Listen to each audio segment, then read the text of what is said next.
Shri Ganapati Sharada Gurubhyo Namaha Ramaya Ramabhadraya Ramachandraya Vedase Raghunathaya Nathaya Sitaya Pataye Namaha.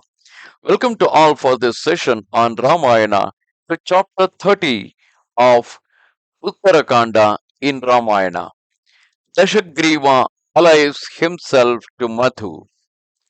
Dashagriva, having given over that redoubtable army to Khara and consoled his sister, became master of himself once again and was freed from anxiety.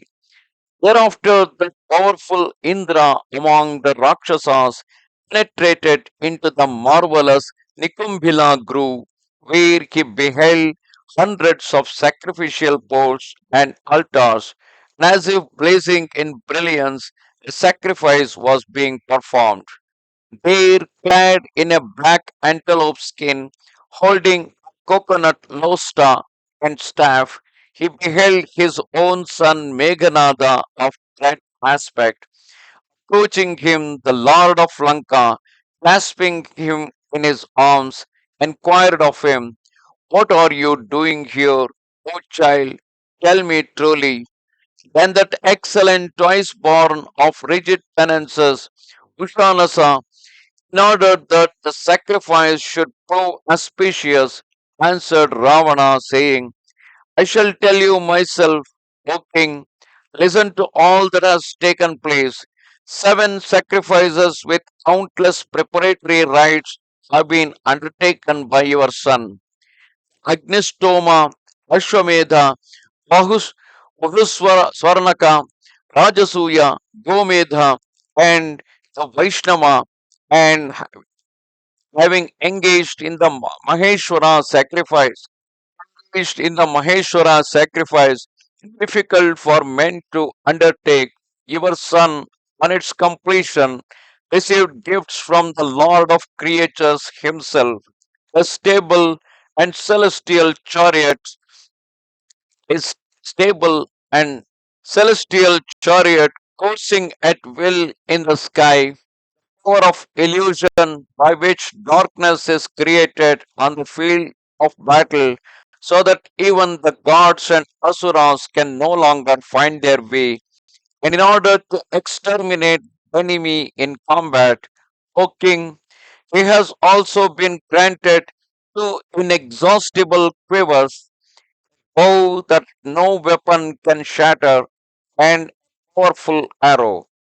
Having received these gifts, your son, O Dashanana, wishes to meet with you on the completion of the sacrifice and will soon present himself before you. Then Dashagriva said, "This is not well done, since our enemy Indra has been worshipped with these offerings. However, what is done, and doubtless you will acquire merit thereby.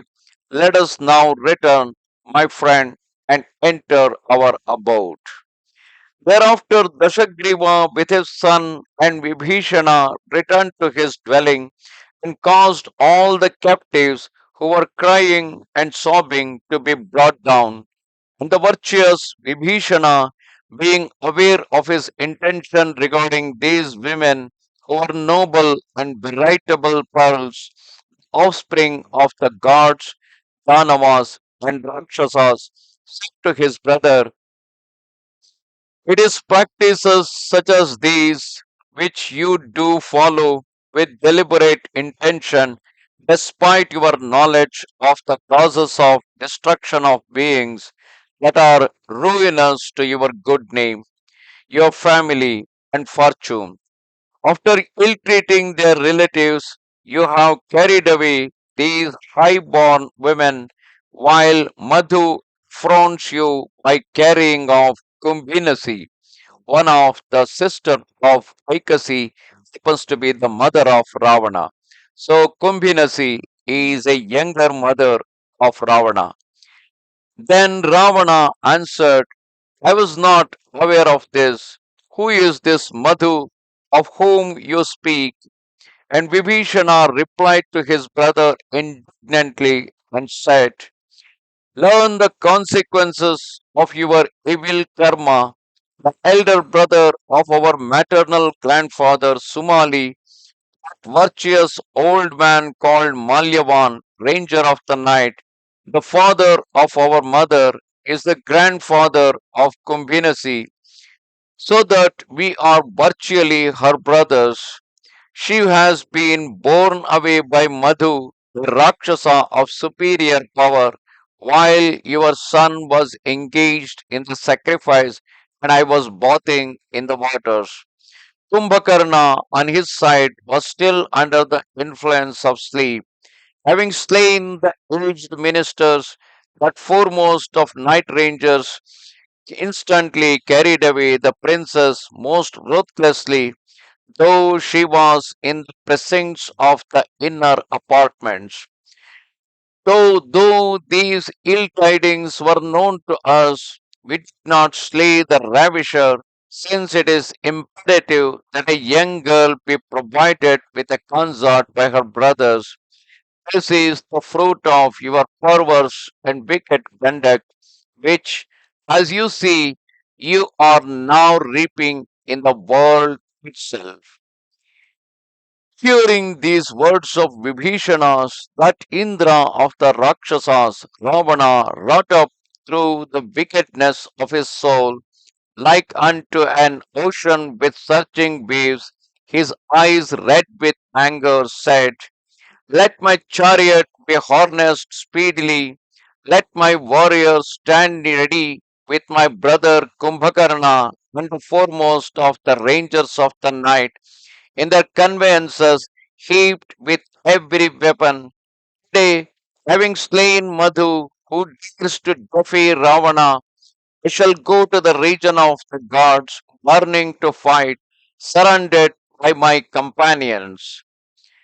4,000 Rakshohinis of the foremost of the Titans, armed from head to foot with various weapons, instantly rushed out, eager for hand to hand encounter, and Indrajita marched in the advance guard with his warriors.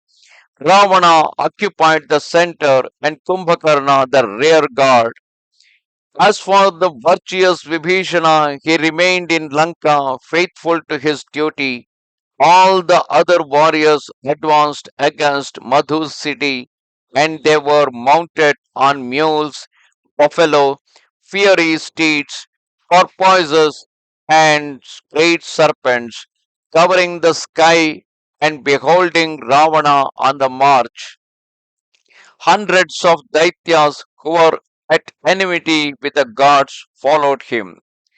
Meanwhile, Dashanana, having reached Madhupura, entered it, yet he did not find Madhu there, but his own sister, who, paying obeisance to him with a deep bow, cast herself at his feet, for Kumbhinasi feared the lord of the Rakshasas. Then he, raising her up, said to her, do not tremble. And the king of the Rakshasas added, what do you desire of me? Then she replied, O long armed prince, if I find favor with you, then, O proud hero, do not slay my lord. It is not fitting to reduce women of nobility to such affliction. Of all ill fortune, to become a widow is the greatest. Be true to your word, O Indra of monarchs, and receive my supplication with favor. You have yourself said you have nothing to fear. Then Ravana, in cheerful tones, answered his sister, who stood near him, saying, where is your husband? Tell me quickly. I shall go with him to conquer the region of gods. I shall not slay Madhu because of my tender affection for you. At these words, Kumbhinasi roused her lord, that ranger of night, who was sleeping profoundly, and in the height of joy said to him, my powerful brother Dashagriva is here, who desires to vanquish the world of the gods. He has chosen you as his ally. Therefore, go, O Titan, with your kinsman and lend him your strong support. It is fitting that you should assist him in this matter on account of his magnanimity and the honor which he has paid you. On hearing this, Madhu answered, so be it. And beholding Ravana, the lord of Rakshasas, he approached him according to tradition and paid him due tribute. Thus honored, Dashagriva passed a night in Madhu's abode and then started on his way. Having reached Kailasha, the mountain that served as Vaishnavana's retreat, Indra among the Rakshasas, like unto Mahendra, caused his army to set up the camp. Thus come to the end, chapter 30 of Uttara Kanda in Ramayana. Namaste Sharade Devi, Kashmira Puravasini, Twamaham Prarthaye Nityam, Vidya Danancha Dehime. Goodbye.